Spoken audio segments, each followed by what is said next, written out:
Hello students, today we are going to perform the experiment on KVL and KCL.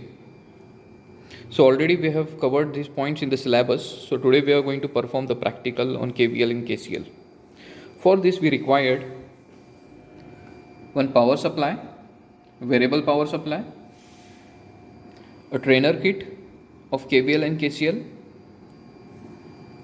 digital multimeter, and the observation table where we are going to note down the reading. So first we'll study about the KVL. KVL known as the Kirchhoff's voltage law. So this law says that the total summation of the voltage in the closed loop circuit is equals to 0. Now let us see how to note down the reading and how to perform the practical. So here we have got the observation table. In this observation table, the first column is the supply voltage, which is known as the source voltage, which is denoted by V of S here, you can see. The second column is the voltage across the R1, that is nothing but a V1. Third column is the voltage across the R2, that is the V2, that is voltage drop across the R2. Fourth column is the voltage drop across the R3 resistor, that is denoted by V3, and last column is V1 plus V2 plus V3. So the first column, that is the voltage supply, should be always equals to the last column, that is V1 plus V2 plus V3, and if these both are similar, hence the Kirchhoff's voltage law is proved. Okay, so same circuit diagram. So the same circuit diagram we have got on the trainer kit. So you can see here, the first here it is a source voltage, then R1, R2 and R3. Now we have to give the supply at the source voltage, and we have to measure the voltage drop across R1, R2 and R3 for the different voltages at the input. So let us perform this experiment. Now let us perform.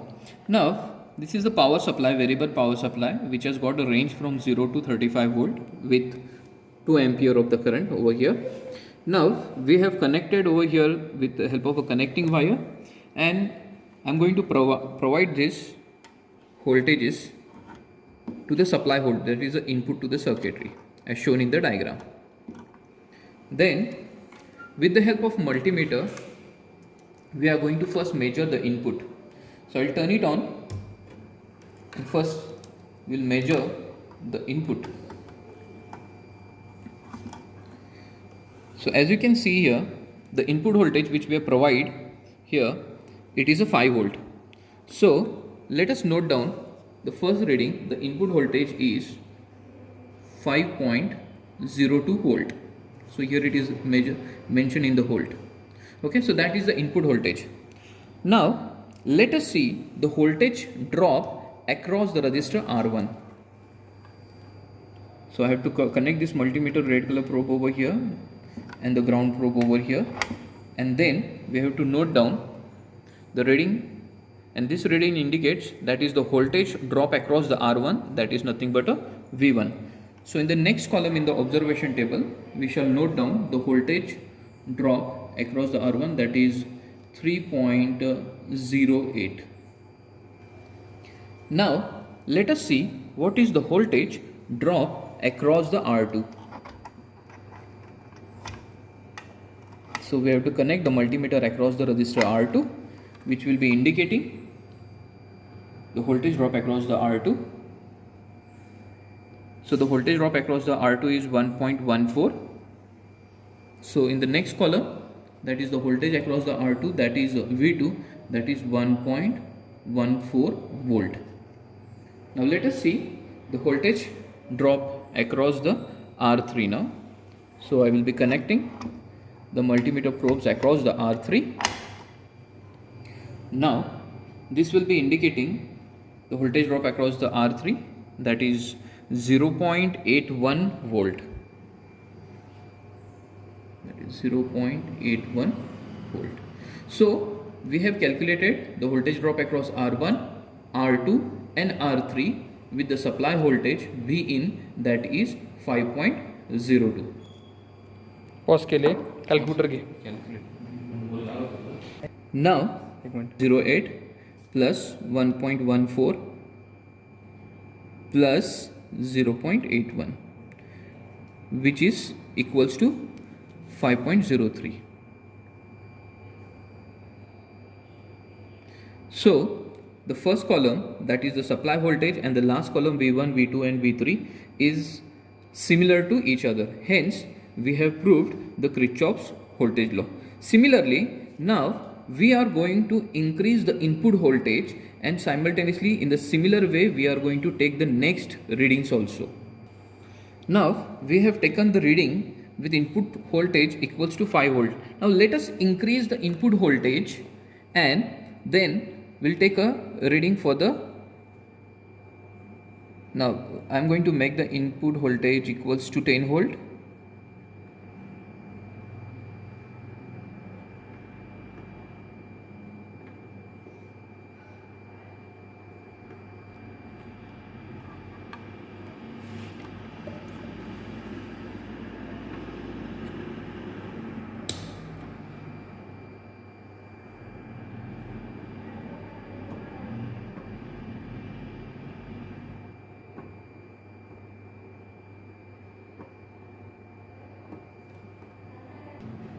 So we have now made the input voltage, that is source voltage V of S equals to 10. So let us write here in the observation table. Now the input voltage is 10 volt. Now in the similar way, let us check the voltage drop across the R1. So the voltage drop across the R1, now we are getting it is a 6.1. So here we are getting 6.1. Then let us see the voltage drop across the R2. So the voltage drop across the R2 we are getting as 2.3 volt. So let us note down this reading. It is 2.3 volt. Now let us see the voltage drop across the R3. So I will be connecting the probes of the multimeter across the R3, and now on the multimeter you can see the voltage drop across the R3, it is 1.6. 1.6. Now for the last observation table block, let us add the three voltages, that is V1 plus V2 plus V3. So that is 6.1 plus 2.3 plus 1.6. Sorry, 6.1, 2.3 and 1.6. So this is exactly equals to 10 volt. So hence here the Kirchhoff's voltage law is proof. So similarly we are going to increase the voltage, and we are going to note down the readings over here. Now in this way we can perform the rest of the reading. So now I have made the input voltage as 15 volt, and the voltage drop across the V1 we are getting the reading as 9.17. Voltage drop across V2 is 3.44. Voltage drop across R3, that is V3, it is 2.42. And if we add this all again, V1 plus V2 plus V3, that is 9.17 plus 3.44 plus 2.42. Now this is exactly equals to 15.3. 15.03. Now I will make the voltage, that is a Vs, equals to 20 volt, and let us calculate the voltage drop across the V1. So the voltage drop across the V1, I am getting the exactly it is 12.22. Then the voltage drop across the R2, we are getting it 4.56. Then the voltage drop across the V3, it is 3.22. So if I'm going to add this all digits, V1 plus V2 plus V3, it should be exactly equals to the source volt, that is V. So 12.22 plus 4.56 plus 3.22, now this comes exactly equals to 20. Now similarly, I'm going to increase the voltage from 20 to 25. So let us make me the voltage equals to 20. Okay, so now for the last reading, I've made the voltage equals to 25. Now let us see the voltage drop across R1, R2 and R3. So the input voltage now V of S is equal to 25 volt, and the drop across the resistor R1, that is V1, which I am getting here, it is 15.57. Then the voltage drop across R2, so on digital multimeter it is indicating it is 5.70.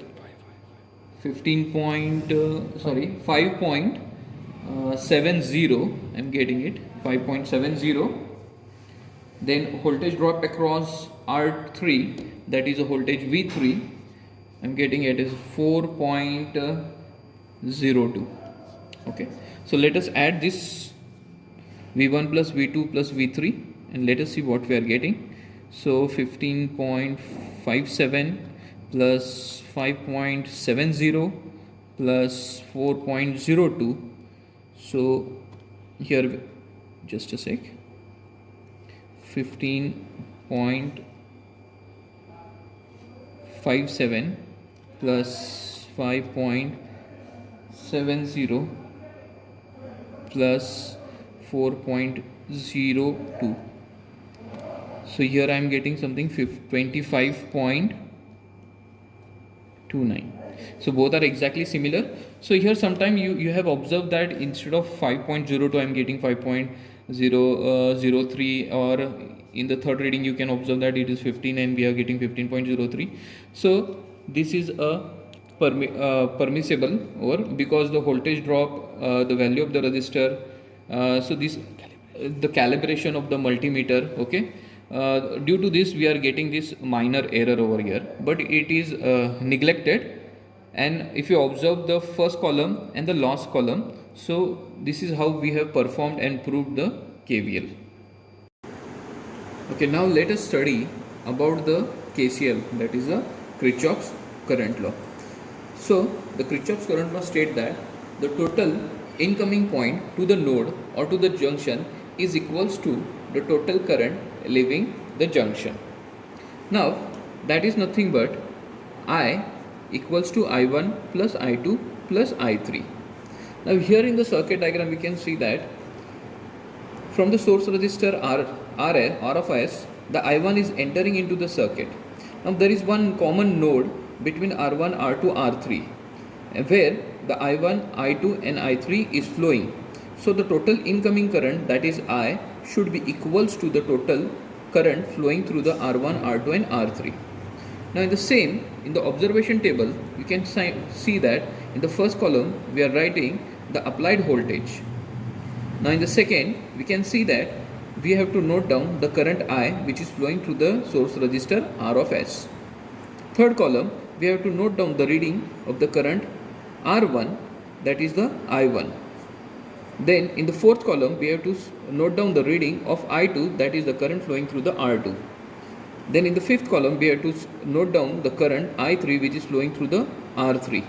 And in the last column, then we have to make the summation of I1 plus I2 plus I3, which should be equals to the current I. And if both the current are similar, hence we are going to prove the KCL. Now let us see the trainer kit over here. The same circuit is over here at the trainer kit, where the input, here we are going to apply the voltage. We are going to measure the current I over here. Then I1, I2, I3, that is the current across the R1, R2 and R3. Okay. Now here, as the ammeter is not present over here, so as we are going to measure the current, here all loops are open. Now we have to complete this circuitry with the help of a connecting wires. So the first, I'm going to apply the loop across the R3, R2 and R1. So the current is going to flow from R1, R2 and R3. Now we need a power supply which I am going to connect at the source, one multimeter to observe the voltage of the input,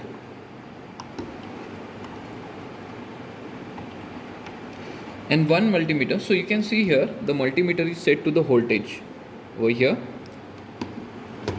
Then one more multimeter here, we are going to measure the current across here. So I have set this multimeter to the current, that is a DC current over here, and this is going to be set to the current over here.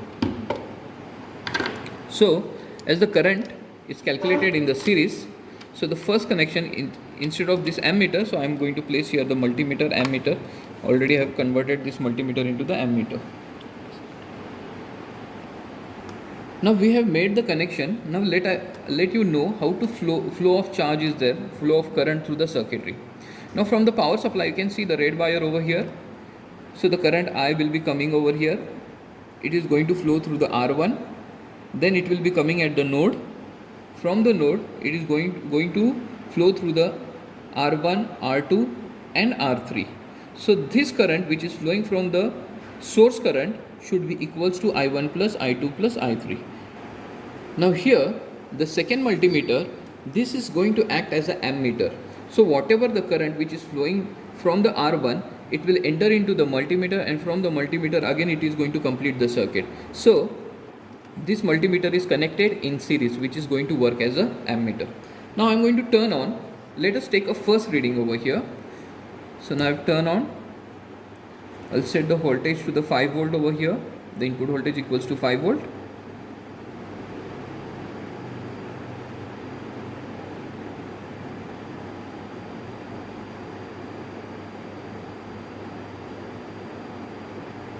Okay, so doesn't need the exact voltage, so I have set the voltage at the input as a 5 volt.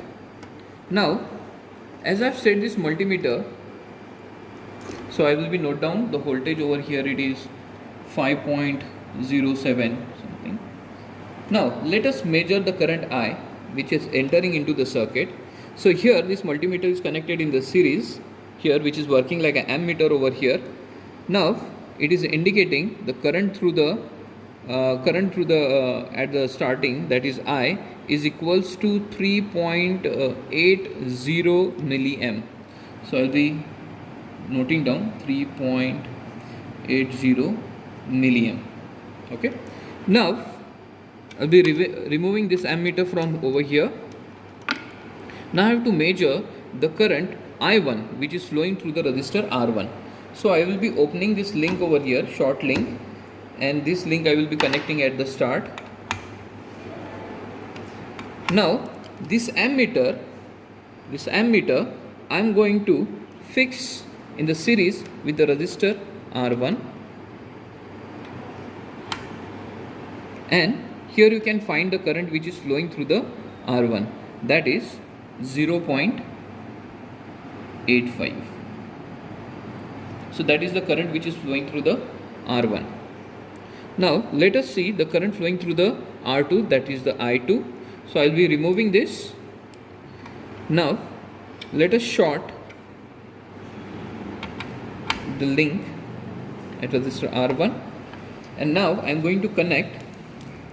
Now I am going to connect the ammeter in the series with the R2, so that we can note down the I2.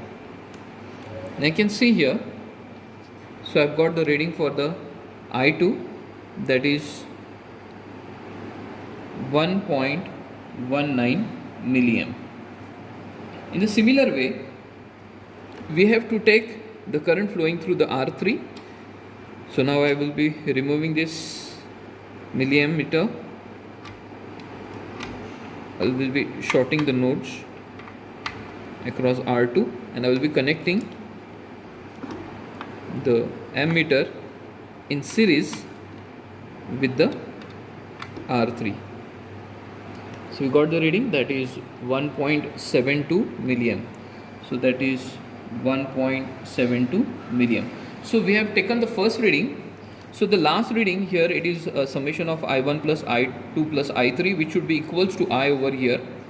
So let us add. So 0.85 plus 1.19 plus 1.72. So we are getting it is 3.76. Okay, now you can see here the I is 3.80, and we are getting the summation of I1 plus I2 plus I3 equals to 3.76. So these are the exactly similar value to each other. There is little bit tolerance of 0.03 or 0.4. That is because of the calibration of two multimeter, because if you are going to change the multimeter or the probes, there is a little 0.01, 0.02, there is a change in the calibration. So plus minus tolerance is permissible for this. Now let us take the another reading. Now instead of 5 volt, let us make the input as a 10 volt. So I will be increasing the input.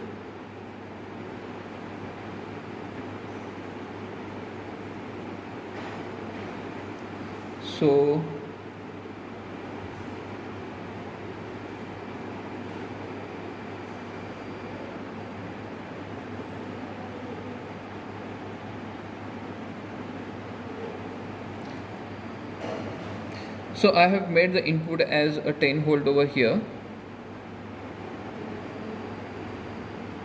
Okay. Now I made the input equals to 10 volt. So I will be note down this in the observation table, that is 10 point, actually it is 10.03 volt over here. Now the same setup again we have to repeat over here. Now again I am placing the links in the series with R1, R2, R3. Okay. Now first let us check the I1, that is a current flowing through the input source, that is I1. So I will be connecting the ammeter over here, and I can see here the value which we are getting here, that is I1 is 7.53 milliamp current. So this is 7.53 milliamp current. Okay. Now let us see the current flowing through the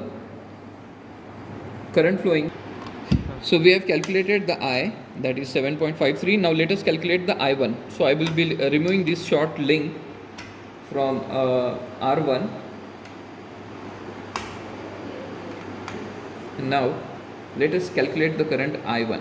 So I will be placing a milliammeter in series to calculate the I1. So current I1 which is flowing over here, it is 1.68. So I will be note down this 1.68. Now let us see the current I2. So I will be removing this link. So I will be shorting the I1 over here, and I will placing the milliammeter in series with I2, so that we should get a reading of I2. So here we got the reading of I2, that is 2.356. So I will be noting as 2.35 milliamp. And now let us see I3. So I will be removing this link. I am making this short over here, that is I2, and I will be placing a milliammeter over here at I3. So I got the reading over here, that is 3.40. So we have got the readings of I1, I2 and I3 along with the I. So let us see the summation of I1, I2, I3 is going to get exactly as that as I. So 1.68 plus 2.35 plus 3.40, so which is equals to 7.43. So the input current was 7.53, and we are getting the I1 I2, that is the summation of that is 7.43. so there is 0.1 difference is that, so that is a negligible, that is because of the calibration of the multimeters. Okay, now let us take the other readings, that is third reading. Now let us make the input voltage equals to 15 volt, and for this we are getting the I1 equals to 4. Let us take a third reading. So I will be making the input as 15, and I have got the I equals to 11.5. Now let us see the current through the R1, that is I1. So current through the R1, that is I1, is equals to 2.6. Now let us see the current through the I2, and we are getting it has a 3.7 milliamp. And let us see the current through R3, that is I3, and I am getting it as a 5.3 milliamp. Now let us see the I1 plus I2 plus I3 should be equals to I, so that is 2.6 plus 3.7 plus 5.3. now it is, I am getting here 11.6, so it is similar to the I, that is I am getting here 11.5, and here I am getting it 11.6. Now for the fourth reading, I will be increasing the input voltage, and now I am making it as a 20. Now first let us see the I. So the current flowing in the circuit, that is I am getting as a 15.2. Now let us see the I1, that is the current through the resistor R1. So I am getting it as a 3.4 milliamp. Now the current I2, that is through the R2, I am getting it as a 4.8. Then the current which is flowing through the resistor R3, that I am getting as a 7.0. Now let us add this together. So 3.4 plus 4.8 plus 7.0, which is equals to, I am getting exactly as a 15.2 milliamp current. So that is exactly equals to the current I. Now let us take the last reading. So I will be making the input as so I have made this as an input as a 25 volt. 25 volt. For that I am getting the current I, so latest current, that is 19.2. So I will be noting down that as a 19.2 here. Now let us see the I1. So I1 here I am getting as a 4.2 milliamp, and now let us see the I2. So I2 I am getting here at as a 6.0 milliamp, and let us see the I3, that is the current flowing through the R3 resistor.